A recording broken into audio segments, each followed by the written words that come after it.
Hey, Pete Steggy here from B2B Clarity.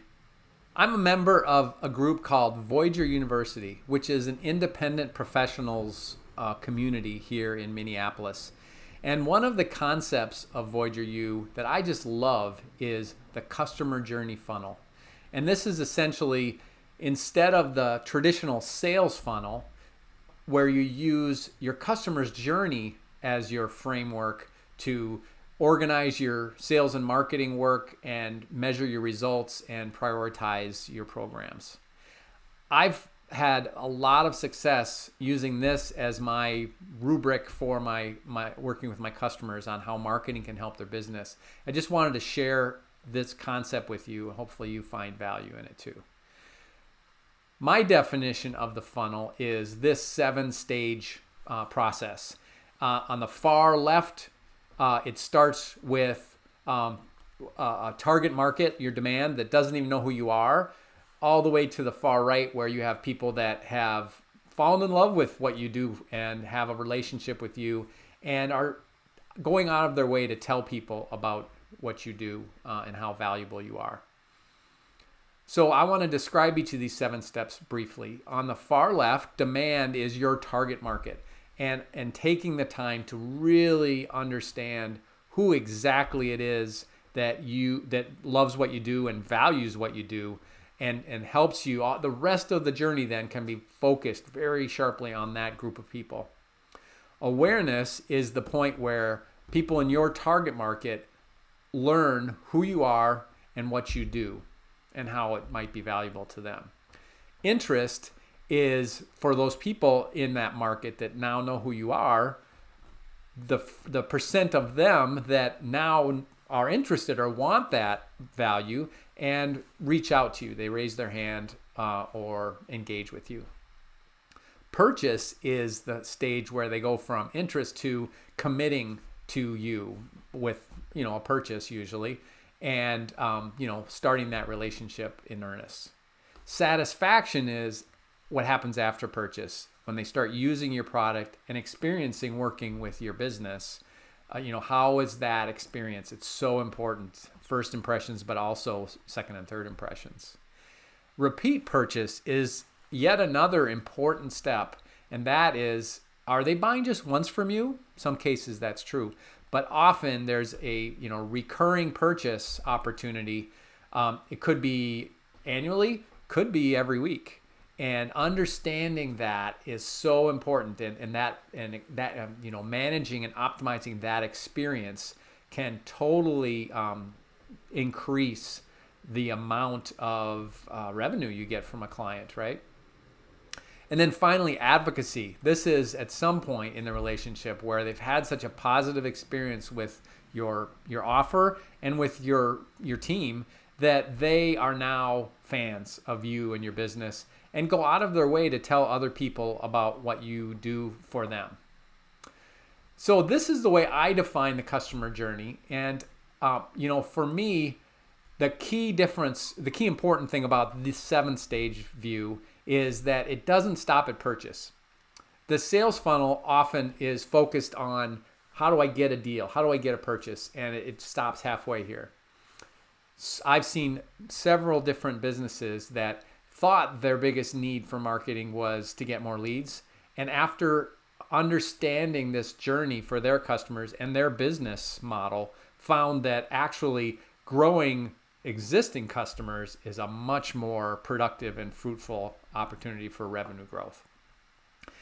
This view is also really powerful compared to a sales funnel because it's outside in. It's focused on the customer and then saying, okay, what do we need to do to make that happen? Versus sometimes a sales funnel can be focused on, all right, what do I do to get this metric to get, meet my targets for MQLs or whatever the acronym you're using in your process.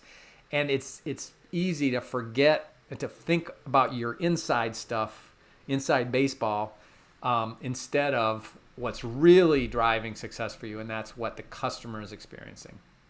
And then finally, because it's focused on the customer, it's simpler, right? You removed a step. You are directly viewing what marketing should be doing for your business and sales which is changing your customer's experience for the better. So this approach, using this as your starting place when it comes to organizing your marketing programs, measuring results at each stage, and also just supporting sales and handing off to sales. Here's 4 ways that this is really a benefit. One, I already mentioned, it's simple. It avoids the over-engineering that happens when you get into that internal process focus, and helps you stay at that top level of what really matters to my customers. It's also helpful because it's intuitive. Sometimes with a sales funnel approach, you have disagreements between marketing and sales on how valuable a lead is, for example. And that's because it's wrapped around these different definitions. When you start with a customer view and customer milestones, everybody can more easily rally around what we're trying to do, and sales and marketing can sometimes work more easily together. The other thing is that this approach can be more accountable. It starts with metrics. You look at your journey and you understand what do we need, what do we want that customer to experience at each of these stages, and what can marketing and sales do to make that happen.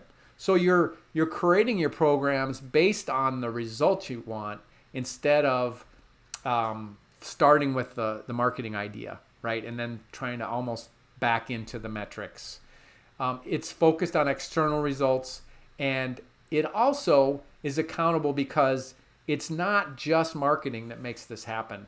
It enables cross-functional teams to stay accountable to each other in a better way with these common metrics. The customer journey funnel is also very flexible. Sometimes when you start with a kind of a marketing silo, internal silo view of your market, or a sales funnel view of your business, you are limiting yourself to, again, that lead generation or revenue acquisition. When if you step back and look at the overall customer experience, one month or one quarter, you might need to focus on getting leads, that front half. But there might be a need to shift priorities and focus more on satisfaction or generating advocates. And this process allows you to adapt to what the real needs of your business are. And then finally, this customer journey funnel approach, it's more real. It's focused on the customer and not you. It's not about you, it's about your customer, right? And you will be successful if you tie your marketing and sales investments to what's really happening with your customer. I hope you found this interesting and valuable. I'd love to talk more about it. I just love this concept. Reach out to me if you'd like to discuss this further. You can reach me on my website or on LinkedIn. Look forward to talking.